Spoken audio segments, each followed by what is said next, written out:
इस वीडियो में हम क्रेमर्स रूल समझेंगे। क्रेमर्स रूल क्या है उससे पहले कुछ बेसिक्स क्लियर कर लेते हैं। सपोज करो आपको दे रखा हुआ है 2x + 3y = 50, 3x - 3y = 5 दे रखा हुआ, ठीक है। और आपसे कहा जा रहा है x और y का वैल्यू फाइंड आउट करो। तो इस तरह के प्रॉब्लम को आपने अपने 10th लेवल में डेफिनेटली सॉल्व करा होगा। 2 वेरिएबल है यहाँ पर x एंड y और आपके पास 2 इक्वेशंस है। जब आपके पास 2 वेरिएबल है तो आपके पास 2 इक्वेशन दे रखा होगा। इसको सॉल्व करना आसान है। आपने इसको क्या किया होगा, +3 - 3 को कैंसिल कर दिया होगा। तो 5x = 20, x = 20/5। तो x का वैल्यू कितना है, 4 आया। इस 4 को आप किसी भी इक्वेशन 1 या इक्वेशन 2 में डालोगे, you will get the value of y, ठीक है। इस तरह के प्रॉब्लम को आप ग्राफिकल मेथड से भी सॉल्व कर सकते हो, ठीक है। देखो प्रॉब्लम कहां पर है, अगर नंबर ऑफ वेरिएबल्स बढ़ा दिया जाए, 2 की जगह पे 3 वेरिएबल्स आ जाए, जैसे कि ऊपर वाले प्रॉब्लम में आप देखो x y z, यहाँ पे 3 वेरिएबल है और आपके पास 3 इक्वेशंस दे रखा हुआ है। आपसे पूछा जा रहा है x का वैल्यू, y का वैल्यू और z का वैल्यू। ऐसा आपके पास 4 वेरिएबल भी हो सकता है। तो जब भी हमारे पास 2 से अधिक वेरिएबल हो, उस तरह के प्रॉब्लम को सॉल्व करने के लिए हम क्रेमर्स रूल का यूज करते हैं, ठीक है। तो आई होप आपको क्रेमर्स रूल कब यूज करना है आपको समझ में आ गया होगा। विदाउट क्रेमर्स रूल आप सॉल्व कर सकते हो, लेकिन प्रॉब्लम क्या होगा, लेंथी हो जाएगा। क्रेमर्स रूल की सहायता से 2 से अधिक वेरिएबल वाले इक्वेशंस को सॉल्व करना आसान हो जाता है। तो क्रेमर्स रूल में हम इसको सॉल्व कैसे करेंगे, तो चलिए हम लोग समझते हैं, ठीक है।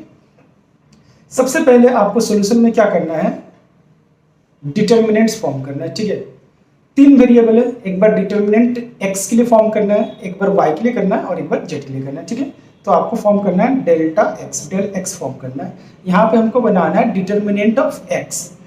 जो डिटर्मिनेंट होगा ना वो 3/3 ऑर्डर का होगा। 3 वेरिएबल है, 3/3 ऑर्डर का डिटर्मिनेंट होगा, ठीक है। देखो आप x से जो पहले जो नंबर होता है ना, वेरिएबल से जो पहले नंबर होता है उनको हम कांस्टेंट बोलते हैं। तो x से पहले यहाँ पे 1 है, तो x का कोफिशिएंट कितना 1 है, y का कोफिशिएंट 1, z का कोफिशिएंट भी कितना है 1 है।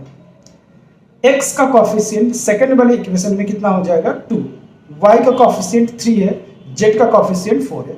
यहाँ पे आप देखोगे x का कोफिशिएंट 1, y का कोफिशिएंट 2 और z का कोफिशिएंट -4, ठीक है।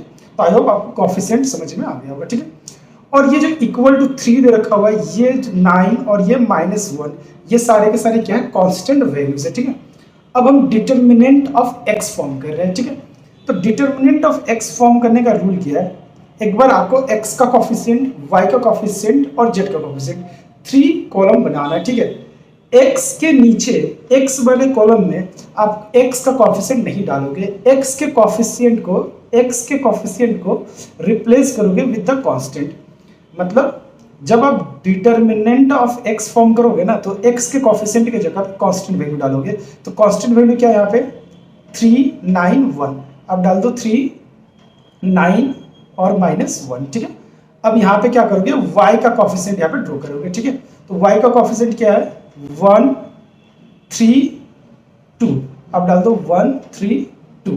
अब z का कोफिशिएंट ले लो 1 4 -4, 1 4 -4, इसको हम लोग सॉल्व कर देंगे, ठीक है।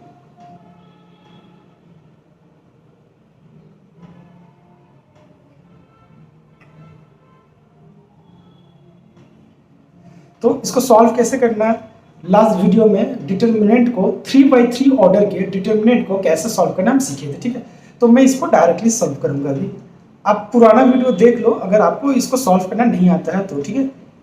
-1 फिर ब्रैकेट +1 फिर ब्रैकेट, ठीक है।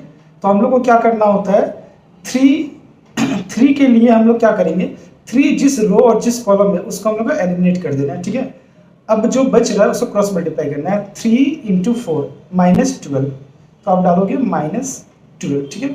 माइनस का साइन लगाना होता है। 2 × 4 कितना हो गया 8। सिमिलरली हम लोग 1 के लिए फॉर्म करेंगे, तो 1 जिस रो और जिस कॉलम है उसको आप ढक दोगे, ठीक है।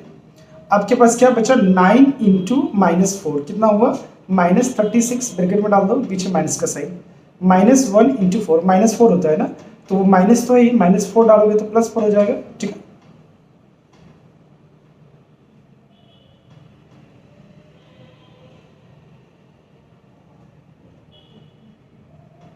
अब हम लोग +1 के लिए डिटरमिनेंट फॉर्म करेंगे, तो +1 के नीचे जो भी रो और कॉलम है उसको ढक दो, तो क्या बचा 9 इंटू 2 18, बीच में माइनस का साइन, -1 इंटू 3 कितना होता है -3, तो अब माइनस तो ऑलरेडी लिख रखा है तो क्या हो जाएगा +3, इसको हम लोग सॉल्व कर लेंगे।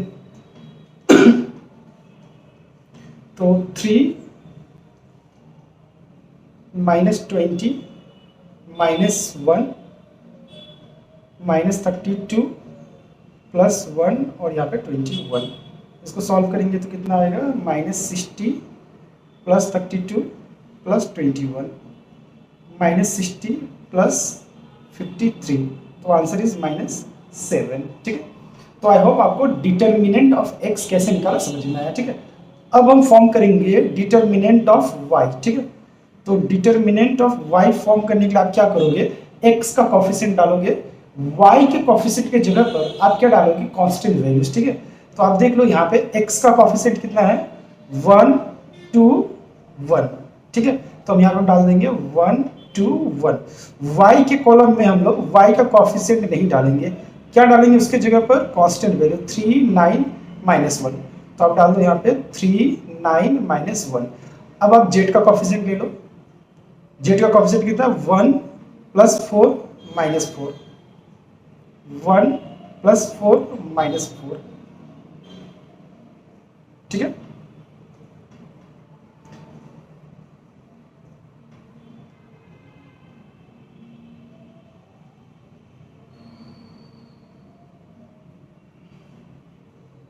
तो इसको हम लोग सॉल्व कर लेते हैं। सॉल्व करने के लिए क्या करना है हम लोग को, इस रो को हम लोग बाहर निकाल लेंगे, ठीक है। तो 1 ब्रैकेट -3 ब्रैकेट +1 ब्रैकेट, ठीक है।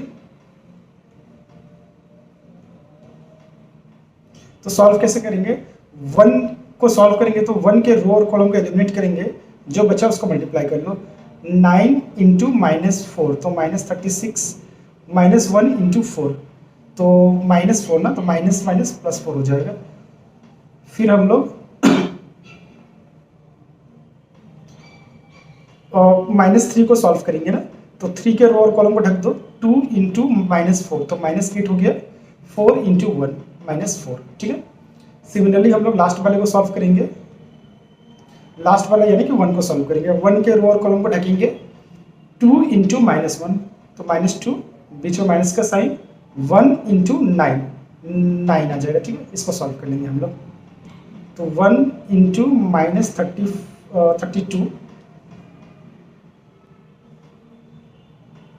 -3 -12 और इसको सॉल्व करेंगे 1 इंटू 11, ठीक है, -11 -32 + 36 -11 तो -43 + 36, तो इसको सॉल्व करेंगे तो हमारा आंसर -7, ठीक है।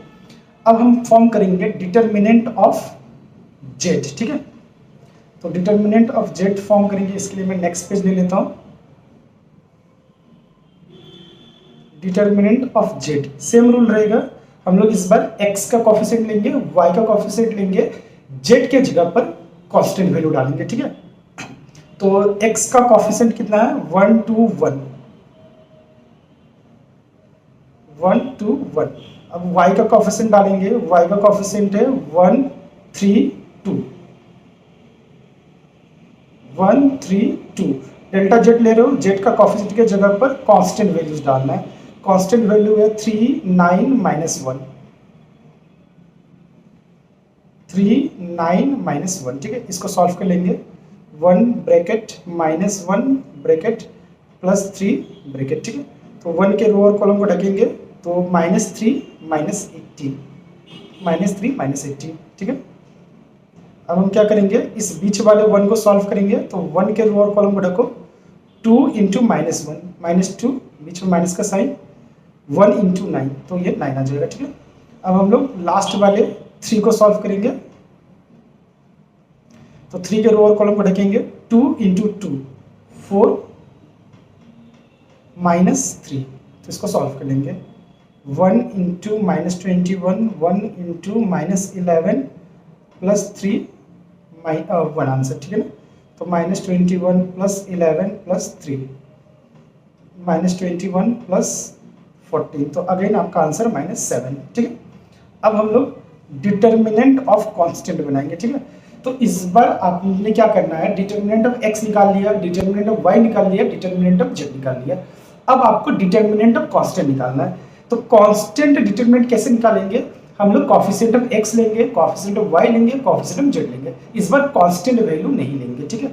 तो कोफिशिएंट ऑफ x कितना है देख लो, कोफिशिएंट ऑफ x कितना है 1 2 1,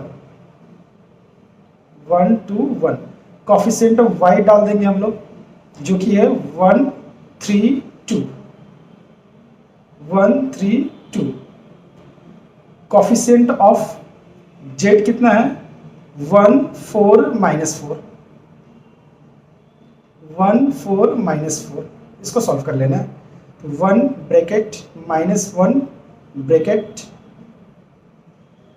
प्लस 1 ब्रैकेट, ठीक है। तो इस 1 को सॉल्व करेंगे तो 1 के रो और कॉलम को ढकेंगे, -12 -8। अब हम लोग इस वाले 1 को सॉल्व करेंगे, तो उसके लिए आप इसके रो और कॉलम को ढक दो, तो बचा 2 इंटू -4, तो -8 आ गया, पीछे माइनस का sign. 1 into 4 4,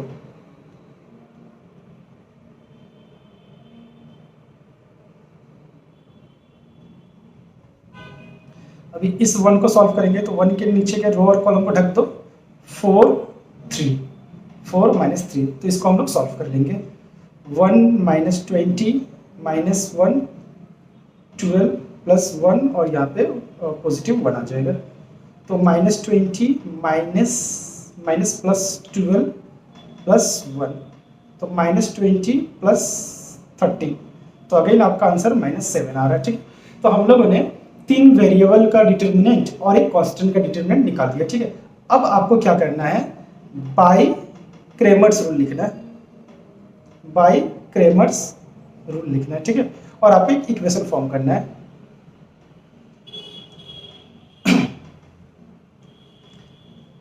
x by determinant of x equal to y by determinant of y, z by determinant of z, constant by determinant of constant, ठीक है। और आपको वैल्यू रिप्लेस कर देना है। x by determinant of x, तो determinant of x आपने solve किया है, हम लोगों ने कितना निकाला था -7, तो हम लोग क्या करेंगे -7 डाल देंगे, equal to y by determinant of y। तो डिटर्मिनेंट ऑफ y कितना है हमारा, अगेन -7 आया है, तो डिटर्मिनेंट ऑफ y हम लोग डाल देंगे -7। डिटर्मिनेंट ऑफ z हम लोग निकालेंगे, डिटर्मिनेंट ऑफ z हम लोगों ने सॉल्व किया था, जो कि आया था -7। डिटर्मिनेंट ऑफ z कितना है -7, ठीक है। और डिटर्मिनेंट ऑफ कांस्टेंट भी कितना है हमारा -7 ही आया, तो इसको हम लोग डाल देंगे। अब हम लोग को क्या करना है, x का वैल्यू, y का वैल्यू और z का वैल्यू पता करना है। तो नाउ हम लोग को x का निकालना है ना, तो ये x by -7 equal to constant ले लो, तो x by -7 equal to 1 by -7, तो यहाँ से आपको x का वैल्यू मिल जाएगा। इस 7 को 1 के साथ मल्टीप्लाई करोगे तो -7 बाई -7, तो कट के x का आंसर कितना है y। सिमिलरली हम लोग क्या करेंगे, हम लोग करेंगे अभी y का वैल्यू निकालना है ना, तो हम लोग क्या करेंगे, डिटर्मिनेंट ऑफ y वाला जो पार्ट है ना, y वाला पार्ट को कांस्टेंट की इक्वल कर लो, तो y by -7 equal to 1 by -7, इसको सॉल्व कर लोगे तो अगेन आपका -7 बाई -7, तो y का आंसर भी कितना आया 1 आया, दोनों कट जाएगा। उसी तरह से हम z का वैल्यू निकालेंगे, तो z का वैल्यू जब निकालने जाओगे तो आपको क्या करना है, इस z वाले पोर्शन को इक्वल करो कांस्टेंट का, z by -7 equal to 1 by -7, ठीक है। और इसको आप क्रॉस मल्टीप्लाई करके सॉल्व कर लो, z equal to -7 by -7, -7 cut गया, तो z का वैल्यू भी क्या आया 1 आया, ठीक है। तो यहाँ पर आप देख सकते हो x का आंसर कितना है x का आंसर +1 है,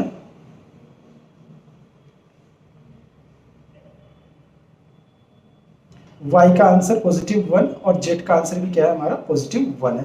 तो hence x equal to y equal to z equal to 1। ठीक है, ये आपका क्या है फाइनल आंसर है। देखो जरूरी नहीं कि सबका आंसर सेम आए, जैसे यहाँ पे x का आंसर, y का आंसर, z का आंसर सेम आया है, ये डिपेंड करता है क्वेश्चन में। क्योंकि इस वाले क्वेश्चन में क्या हुआ, हम लोग डिटर्मिनेंट ऑफ x जब सॉल्व किए, डिटर्मिनेंट ऑफ जब x निकाला है तो -7 आया, डिटर्मिनेंट ऑफ y भी क्या है -7 आया, determinant of z and determinant of constant सभी क्या है सेम आया है, इसलिए हमारा फाइनल आंसर भी सेम आया 1 1 1 आया। ठीक है, अगर सारा डिटर्मिनेंट का वैल्यू अलग अलग आता तो हमारा फाइनल आंसर भी क्या होता, अलग अलग आता। तो आई होप आपको प्रोसेस समझ में आ गया होगा किस तरह से हम डिटर्मिनेंट को सॉल्व करते हैं। ठीक है, मैं एक होमवर्क देता हूँ, आप लोग खुद से सॉल्व करो और कमेंट सेक्शन में उसका आंसर मुझे बताओ एक्स वाई जेड का। ठीक है, तो मैं एक बुक से देता हूँ आपको क्वेश्चन। हाँ, दे रखा हुआ है solve by Cramer's rule, solve by Cramer's rule. ठीक है, और आपको जो 3 इक्वेशन दे रखा हुआ है 2x + 3y + z = 9। ठीक है, सेकेंड इक्वेशन दे रखा हुआ है x + 2y + 3z = 6, और थर्ड इक्वेशन दे रखा हुआ है 3x + y + 2z = 8। इसको आप सॉल्व करो बाय क्रेमर्स रूल। ठीक है, और आपका जो आंसर आएगा उसको कमेंट सेक्शन में आप बताओ। ठीक है मुझे, तो आई होप आपको क्रेमर्स रूल समझ में आ गया होगा।